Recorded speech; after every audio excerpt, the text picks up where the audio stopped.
Pada suatu hari Rasulullah SAW ditemui oleh malaikat Jibril. Rasul pun bertanya, "Ada apa wahai Jibril?" Jibril menjawab, "Wahai Muhammad, sesungguhnya hari ini Allah Subhanahu wa Ta'ala sedang mengobarkan nyala api neraka, dan seluruh para malaikat amat ketakutan. Mereka tidak tahu harus bagaimana. Untung aku ingat," kata Jibril, "bahwa engkau Muhammad adalah sumber cinta dan sayang Allah Subhanahu wa Ta'ala kepada alam semesta. Dengan alasan itu aku kesini, bertabaruk mengambil berkah dengan cinta Allah kepada dirimu, ya Rasulullah, ya Muhammad." Rasulullah terdiam beberapa saat, kemudian bertanya lagi, "Wahai Jibril, ceritakan padaku bagaimana neraka itu sesungguhnya." Jibril menjawab, "Wahai Muhammad, neraka itu bagaikan lubang-lubang yang terdiri dari 7 tingkat. Jarak antara satu lubang dengan yang lain ialah perjalanan 70 tahun. Lubang paling bawah adalah lubang yang paling panas." Nabi SAW meneruskan pertanyaannya, "Lalu siapakah penghuni lubang-lubang neraka itu, wahai Jibril? Sampaikan kepadaku, Jibril." Jibril menjawab, "Lubang yang paling bawah diciptakan untuk orang-orang munafik. Lubang yang berikutnya untuk penyembah berhala. Lalu untuk penyembah bintang dan matahari." Jibril terus menerangkan penghuni tingkatan neraka hingga lubang yang kelima, tempat umat Yahudi, dan yang keenam dihuni oleh umat Nasrani.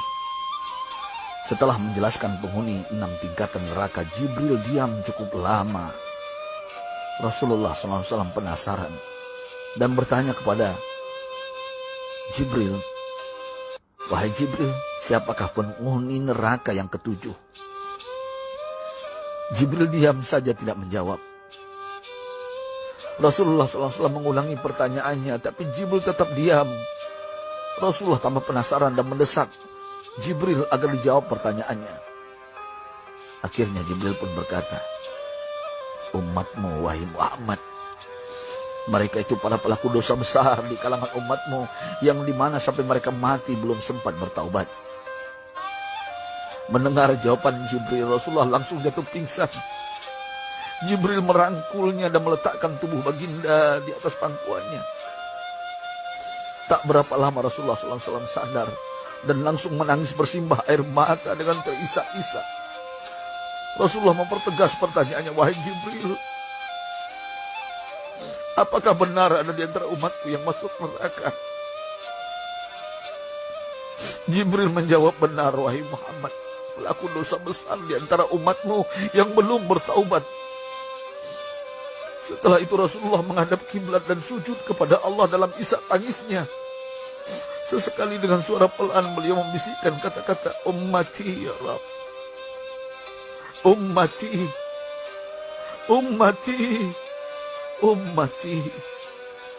Beliau SAW tidak mengangkat kepalanya dalam keadaan seperti itu selama 3 hari 3 malam. Kecuali setiap Bilal bin Rabah mengumandangkan azan, barulah beliau bangkit untuk menjadi imam. Dan setelah itu kembali sujud lagi. Pada hari ketiga Abu Bakar menyadari hal ini, beliau mengetuk pintu Rasulullah dan mengucapkan salam 3 kali, namun tidak terdengar jawaban. Abu Bakar sedih dan berseru di hadapan pintu Nabi besar Muhammad SAW, "Apakah ada jalan untuk masuk ke rumahmu ya Rasulullah?" Tetap tidak ada jawaban. Di jalan Abu Bakar bertemu sahabat Umar.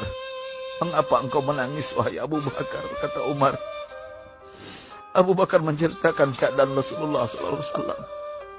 Maka Umar pun melangkah menuju rumah Rasulullah dan terjadilah hal yang sama. Umar pun pulang dan menangis. Di jalan Umar bertemu sahabat Salman Al-Farisi. Dengan terisak Umar bercerita kepada Salman hingga membuat dia amat sedih, namun tidak berani mengulangi hal yang sama. Salman melangkah menuju rumah Fatimah radhiyallahu anha dan menceritakan hal itu.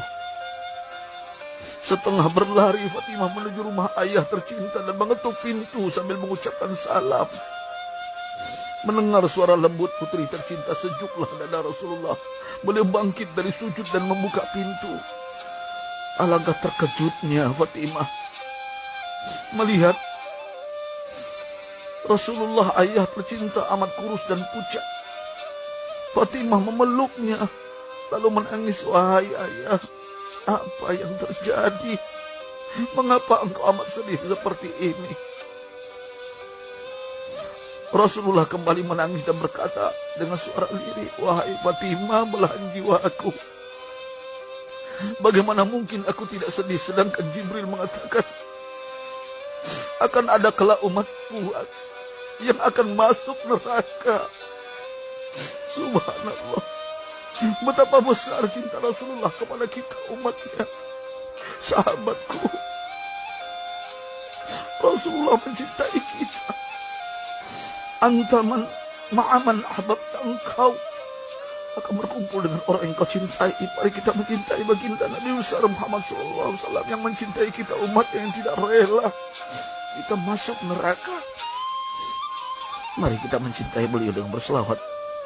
Sahabatku, sampaikan, Rasul mengajarkan kepada kita, man dalla ala khairin falau mislu ajri fa'ili.